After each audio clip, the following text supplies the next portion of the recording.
Hey, I'm Tommy Ellison, and this is Senior Moments. I can't tell you what I had for breakfast this morning, but I remember every detail of that time I came this close to being suspended my senior year in high school, just 3 weeks before graduation. So stick around. This is proof that some things from a misspent youth just don't fade away. Let's go. Well, good afternoon, folks. It's 5 live at 5. This is Tommy Ellison with Senior Moments, evidence of a misspent youth, but you knew that since you had to endure that video just a moment ago. But I wanted to welcome you today. This is actually episode number 26, if you can believe that. Half a year I've been doing this, which is kind of hard to imagine. Time flies when you're having fun, right? But this episode is kind of unique in the sense that, well, it's a series of true stories that I've kind of woven together instead of making a whole episode out of one or two of them. And it involves, well, let me put it this way. The title of this episode is Girls Stink Too, So Does Carolyn Garzarek. And Carolyn, if you're out there listening or if you watch this on the replay, my apologies, but unfortunately, I haven't changed the name to protect the innocent in this case. But anyway, Art Linkletter, and you're probably wondering, what's Art Linkletter got to do with this? Well, when I was younger, much younger, as a matter of fact, Art Linkletter had a show on television called Kids Say the Darndest Things. And, at the time I didn't really think a whole lot about it because, it was a kind of an adult show. And, but anyway, he had these kids on there. And the other day I found this clip. Now this Art made a fortune off these little kids because they were so funny. And he made a comment in one of his earlier episodes that, a lot of shows like that write or have writers, and people that come up with the lines that they say and the jokes. And in his case, he just brought these little kids up there, 4, 5, 6 years old, and asked them simple questions. And it was that pure comedy of the moment that, made him popular and made the show very, very popular. And I found this clip. This is one of my favorites. I wanted to play it for you here. Let me play it for you right quick. I'll bet you before you came down here, they all gave you orders today, didn't they? Very important before you come on a coast-to-coast show. Paula Brown, what did your parents tell you? To keep my legs together.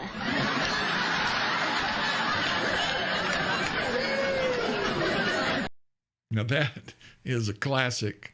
I'm telling you, I thought that was so funny.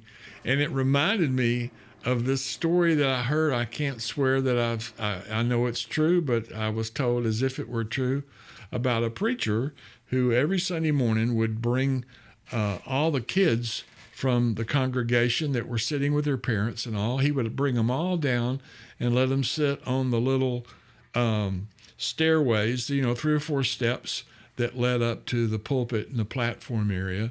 And he would come down and he would sit on the steps with them and he would do the children's sermon. And then they would be dismissed to some other classrooms while the rest of the congregation would continue to worship. And so on this particular Sunday morning, he had all the kids come down and he noticed this one little girl that he had never noticed before, but she was wearing this beautiful smocked or hand-sewn dress with multiple layers of petticoats. And he asked her, he had a little handheld mic, and he said, "Boy, you are such a pretty girl. What's your name?" And she said, "My name is Carolyn," and I made that up. And he said, "Well, I just want to tell you, Carolyn, that is the prettiest dress I have ever seen on a little girl. That is really, really gorgeous." And he put the microphone up so that she could speak. And she said, "Yeah, I know it's a pretty dress, preacher, but my mom said it was a bitch to iron."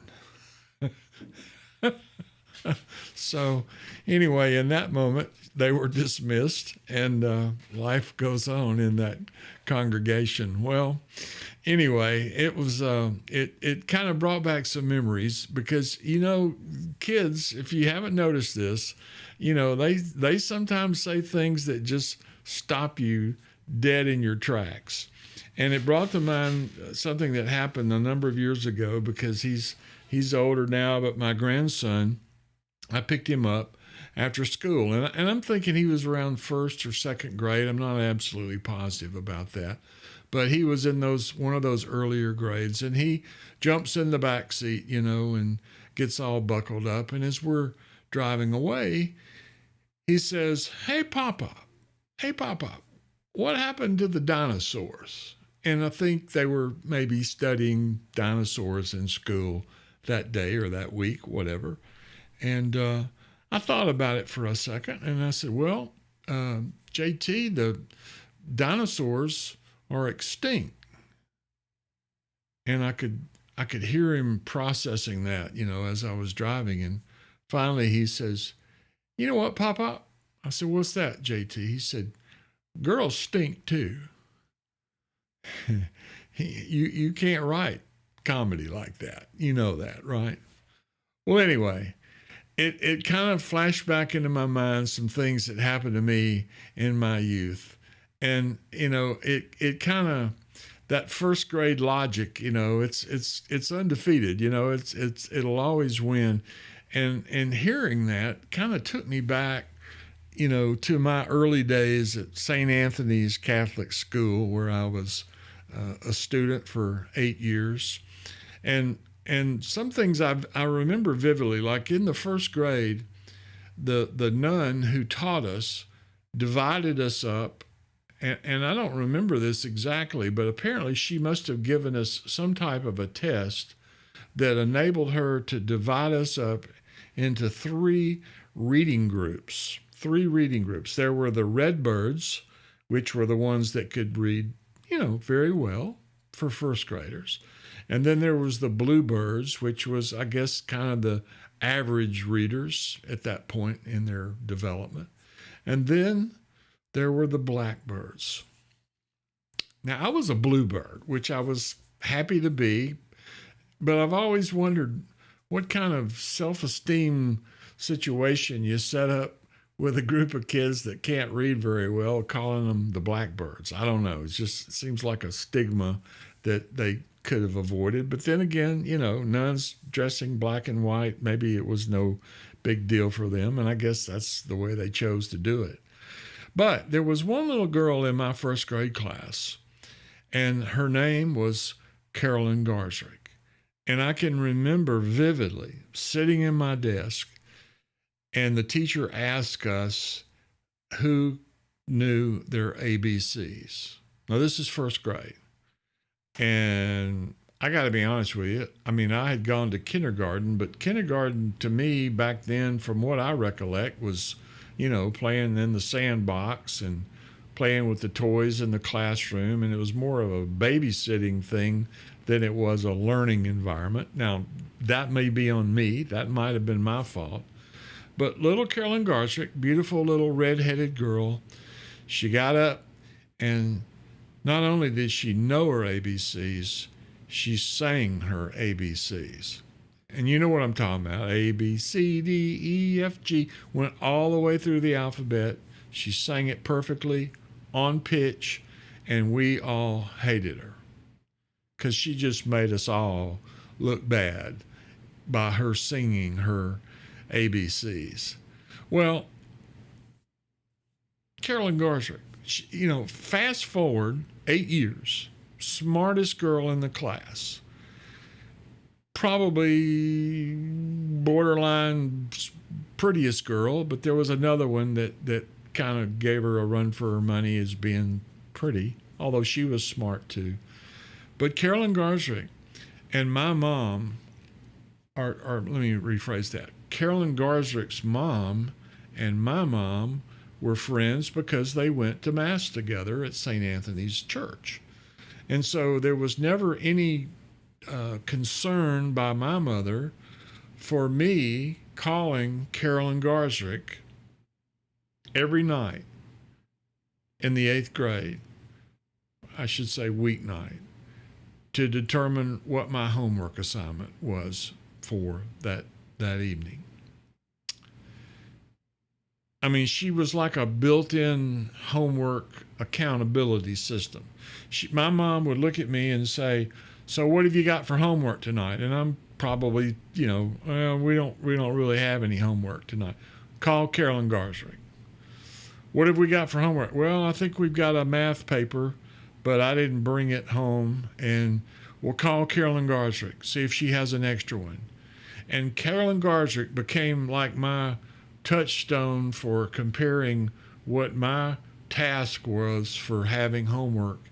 And again, I may be exaggerating a little bit, but it seemed like it was every night I had to make that call. And sometimes when my mom sensed the conversation, she wasn't really hearing, the whole story from listening to my side of the conversation, would grab the phone and ask her, "What is this homework?" And of course, Carolyn obeyed and tell her, and she would hang up, and then trouble started for me, because I didn't even bring the book home in my book bag. So, how am I supposed to do my homework if I don't even bring my book home? And so it was just a constant source of tension and stress in my poor 8th grade life. I had enough problems being in the 8th grade, with that age group and the whole thing.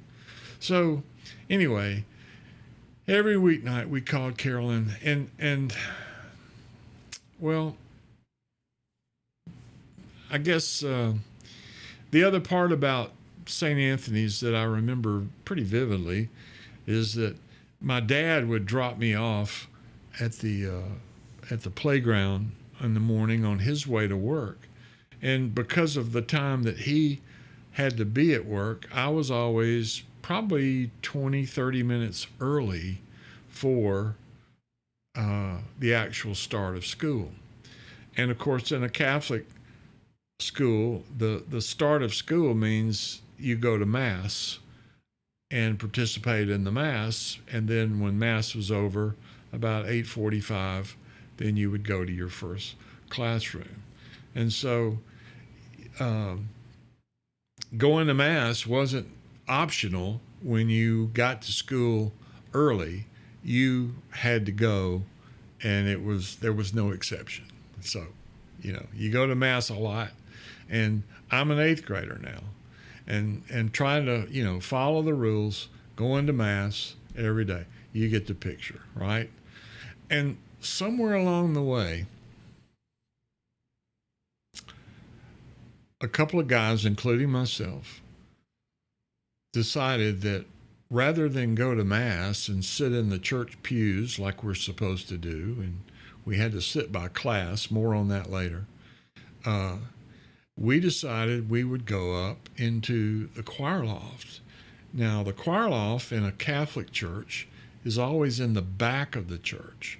So the choir is up and looking down at the congregation, and the altar and the priest and the goings-on of the Mass are always at a distance in the front. So we decided we were going to go up to the choir loft stairway. And of course, we knew we couldn't just sit up there and participate in the Mass like we were just in a pew somewhere. So what we did, we laid on the floor. And we thought we were so cool. I mean, we were 8th graders. We weren't really, we were just that was our, I guess, rebellion, I guess, if you want to put it that way. And we're laying on the floor of the choir loft. And all of a sudden we hear footsteps. And the footsteps get closer and closer. Someone's coming up the stairway to the choir loft area. And there we are, just, parked all over the floor, fooling around, punching each other and, stealing each other's shoes and trying to just, essentially misbehaving in the choir loft. And so that's where we were when the main priest, the pastor, the big dog of the parish, walks up. I don't know why he was coming up. I think he was probably coming up to get something. Who knows? But there we were, lying up there during the Mass. And the question really, I guess in my mind was, why were we doing that? You know? I mean, what was the point? Well, there was an answer. It's because we could. Because we could. We didn't think we'd get caught. And so we thought we could get away with it. Well, the priest decides to punish us. And what was our punishment? Well, we had to sit on the very first row of the church pews for a whole week for every Mass. Now, on the surface, that might not sound like a big deal. But let me remind you, every student sat by grade level. So the first graders were in the front row. And of course, the second graders were next, all the way back to the eighth graders, where we typically would have been in the very back of the church. Because there'd be, 120, 150 students there attending the Mass for the morning. And so we had to sit on the very first row with the first graders for a week. There was no paddling, although sometimes I wish that would have been, well, physically no, but emotionally, yeah. But the humiliation of sitting up front while our classmates from the back, were pointing at us and whispering and laughing at us, because here we are, a bunch of big 8th grade boys sitting with the little tiny 1st grade girls and boys. And, I got to tell you, that was punishment enough for me, because sometimes embarrassment is way worse than the alternative. Well, I mean, we could have probably had to stay after school and dust the erasers, from the chalkboards, but that was no big deal. I mean, it was actually kind of fun, if two of you were dusting erasers after school.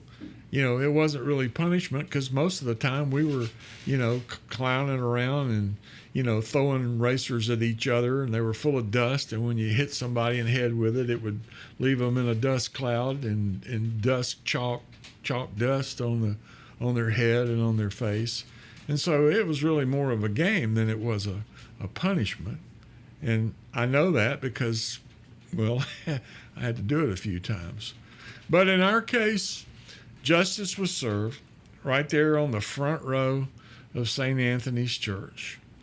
And, that's pretty much the story of being a kid. Half obedience, half curiosity, and a whole lot of because we could was going on. Now, when I ask myself, why am I doing these podcasts? Well, I think the answer is because I can.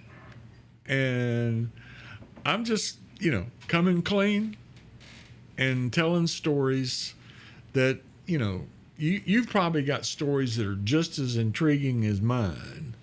But consider this, I'm coming clean and telling mine first. You want to share yours? Feel free to contact me, and we'll get on camera together and let you share with us, one of your life adventures. We'll do a Zoom call and we'll broadcast it live. And just contact me, my email address, tommyellison@mac.com, TOMMYELLISON@mac.com, and let me know, and we'll talk and we'll line it up and see what you have to say about your story. Well, that's it. Senior Moments, evidence of a misspent youth. We are live at 5 and we are about to sign off, but I want you to listen to this guy. He's a pretty smart fella, good looking too. And and very humble, and do what he says. Okay. I appreciate you watching. Be sure and leave a comment if you would, and come back and see me. Take care. Bye-bye.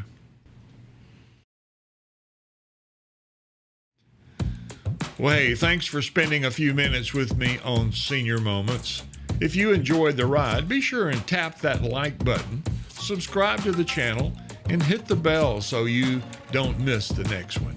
I'll be back soon with more stories from a misspent youth, and maybe some of yours too.